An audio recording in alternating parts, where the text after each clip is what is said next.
Paradigm shifts don't come along too often in our industry. You had a paradigm shift when the Canon 5D Mark II came out. The first full-frame sensor that can do video. You had a paradigm shift when the Red came out. The first compressed RAW codec on a camera that could do higher than 4K imaging. You had a paradigm shift when the Alexa came out. The first camera that made it okay to not shoot on film for your big budget movies. Well, DJI has come along with a new machine here. They're not really known for making cameras, but guess what?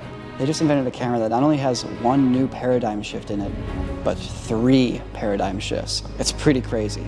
Take a look at the DJI Ronin 4D.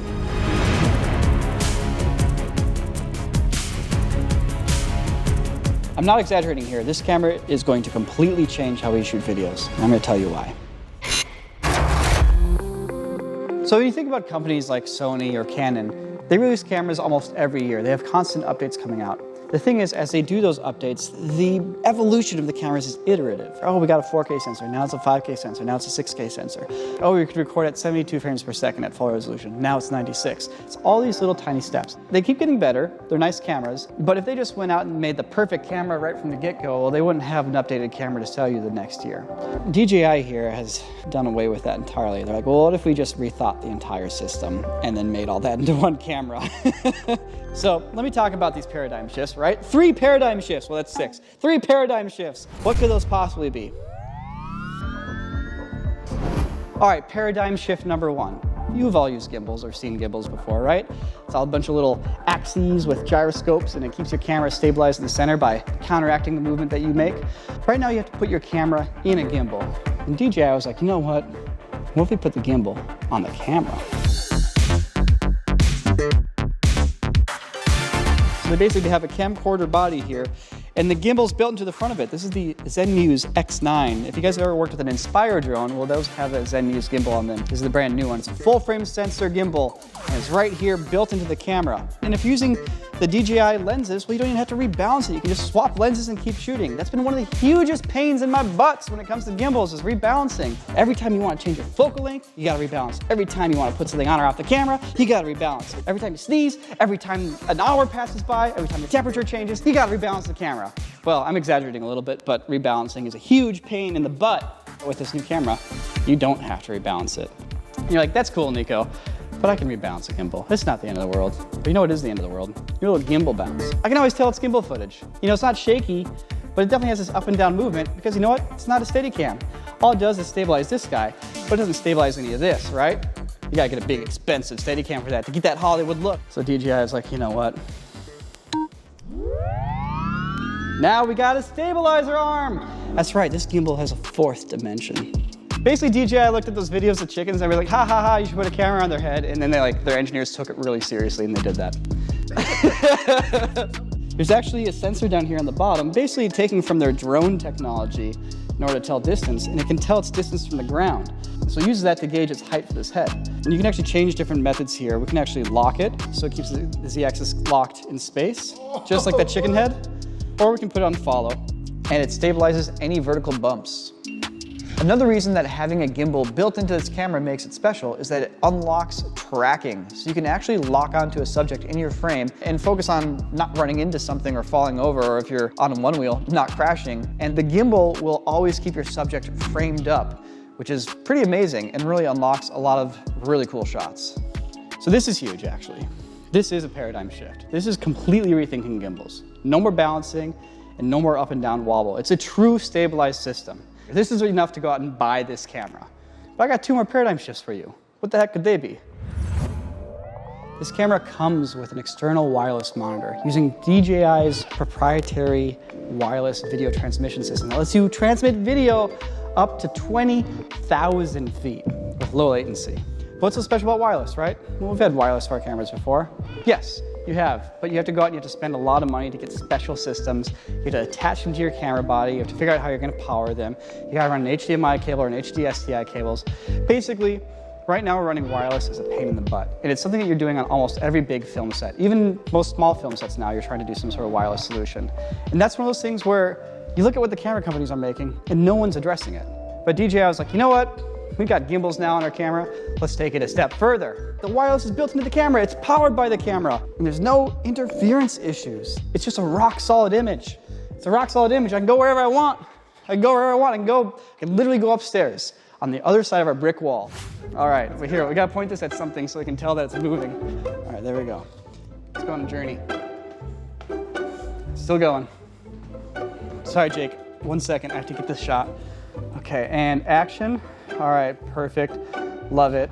Okay, what's up? Oh wait, Jake, I'm noticing a problem. We're a little overexposed. You know, sorry, let me just drop the aperture down a little bit here.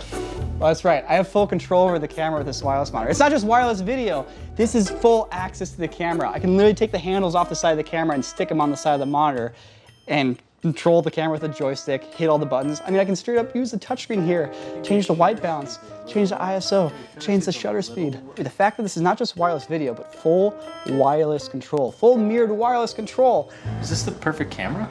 You know, it might be, actually. If you guys have seen the perfect camera video we did like in 2018, I think it was, this camera legitimately addresses like every single point of that. It's pretty amazing. But you know what? The real test is, let's go outside and let's see how far we can walk before we lose signal. I'm fully expecting the video to cut out shortly here because it's passing through like 5 brick walls. It's still going. Oh, no, it's still going. This is a little scary. Yeah, the actual camera's in that building, in like a unit in the middle of the building. And I still have video feed of it. I can still pull focus. No, it's still working. Still working. All right. We're barely getting it. It's still there. You can see it a little bit. All right, point made, right? Point's been made. Yeah, we're all the way down. It's gonna take us like 5 minutes to walk back. So those are 2 pretty cool paradigm shifts. But while we're walking back to get to that 3rd one, let me explain to you a little bit of what I was looking for when I built my perfect camera in 2018. One thing that we've all had to deal with is focus. Even when you're shooting with autofocus, you still have to deal with focus. And the moment you want to make artistic decisions with your focus is the moment you run into trouble. Currently, the only way to pull focus on most systems is to reach onto the barrel of the lens and twist it, or to set up a system of gears and motors to control your focus pulling with somebody then turning a knob. That's a huge pain in the butt. Every time you swap the lens, you have to set up new gears, you have to set up the motor, you have to possibly recalibrate it. And on top of that, you need to set up another external wireless video monitor so that the person pulling focus can see what's going on. And all of that just to stare at a screen and try to guess if something's in focus or not. That takes us to the 3rd paradigm shift. So this camera comes with a LiDAR. And the LiDAR lets you turn on something called a depth waveform on both monitors here. And this depth waveform is basically a top-down view of your scene. So it's shooting out like an infrared laser, it's scanning the scene, and it's using that to determine its distance at this kind of like cross-sectional level, and it displays that as a waveform on the monitor. I cannot overstate how this small innovation has totally changed focus pulling for me. Because in the past, when somebody's walking to the camera, away from the camera, you're staring at the screen, trying to figure out if you're in focus, and oftentimes trying to figure out if you've thrown it a little too far or you've thrown it a little too close, and which direction do you have to go to adjust. Because if they're not quite in focus, sometimes it's hard to tell where you actually ended up. This eliminates all guesswork, 100% of guesswork. You are literally just looking at a top-down view of your scene, like a cross-section, and just setting that focus line wherever you want it to be. And as people move around, you just follow with that focus line. That's what you want as a filmmaker. You don't want an actor to just like pour out their guts into a performance, only for somebody to be like, it's a little soft, I missed it. That's gone. That's a thing of the past here. And on top of that, there's some extra tools that make it super cool.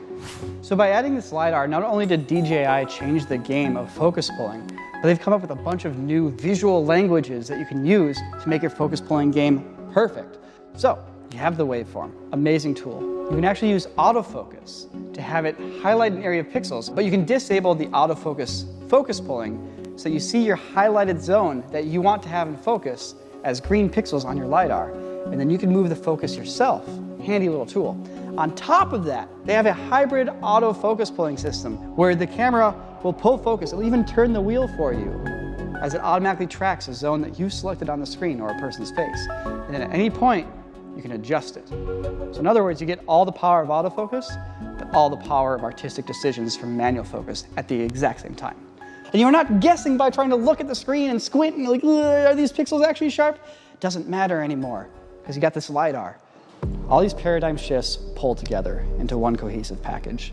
Not only do you have a system that stabilizes like a Steadicam and a gimbal combined, not only do you have a system that has wireless video broadcasting out to another control unit that gives you full control over the camera, not only do you have the ability to pull focus remotely with no gears, with no rails, it's all just built into the lens, you also have a new way of visualizing focus. I even talked about the sensor. It's a full frame sensor. It's not a Super 35, like no, it's full frame. So the camera we have here has a 6K sensor, but they also have an 8K model coming out in the future. Dual ISO, so you got low light, you got 14 stops of dynamic range. And the camera has built-in ND filters letting you open up the aperture and drop your shutter speed for nice cinematic images when you're outside in the sunlight. It can do 120 frames per second at 4K. I mean, we just take it for granted that the camera itself is good, but it is. It's almost not even worth talking about because there's so many other things happening here. But the actual camera itself is good too. So all of these things together address pretty much every single challenge I've faced when trying to build out digital cameras for shooting videos. This is my go-to cinematic camera right now because just me and one other person, we can get crazy shots. We can make it look like we have dolly tracks. We can make it look like we have a Steadicam. Like the camera literally lets us do all the things that we want to do with a camera system. It is checking all the boxes of a perfect camera for me. Just doing the gimbal alone would have been crazy. But they're like, no, let's make it special.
All right, so with any review video, at some point you should talk about the cons, all right? Just talk about the downsides. So here's my wishes for what future versions of this camera might hold, or this camera with firmware updates, who knows?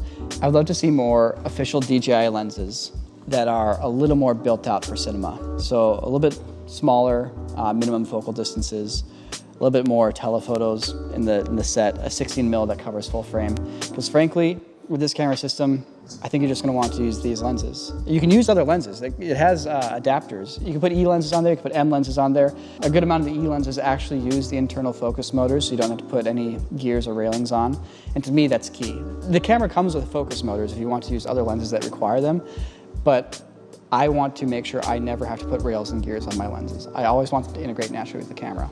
And these are so light and tiny that I literally don't have to rebalance the thing whenever swapping lenses. The other thing I would like to see is a true RAW codec, a true compressed RAW codec. The camera does have ProRes RAW, but the best thing about Reds and Blackmagic cameras are their RAW codecs. B-RAW and Red Code RAW are amazing. They truly let you get away with big mistakes on set that turn out to not be big mistakes in the future because you can change your RAW settings. You really don't have to worry about those things on set. Just make sure enough light's in the camera and it's in focus and you're good. It's not quite the same thing here with ProRes RAW. DaVinci Resolve doesn't have support for ProRes RAW yet. That's basically it. Those are the only two things I really want. I'm glad we could give all of you a first look into this entirely new approach to camera technology. This is a game changer right here. This is going to change how we shoot our videos. It makes me extremely happy as somebody who's always tried to shoot small, light crews. This camera solves a bunch of my problems, at least. It feels like they made it for me. It feels like they watched my perfect camera video and then just did that for me personally. So DJI, thank you. Thank you for making me a perfect camera. And I'm excited for the rest of you out there to get your hands on this thing. because it's really a wonderful machine, and I'm happy to see the industry getting pushed forward like it is.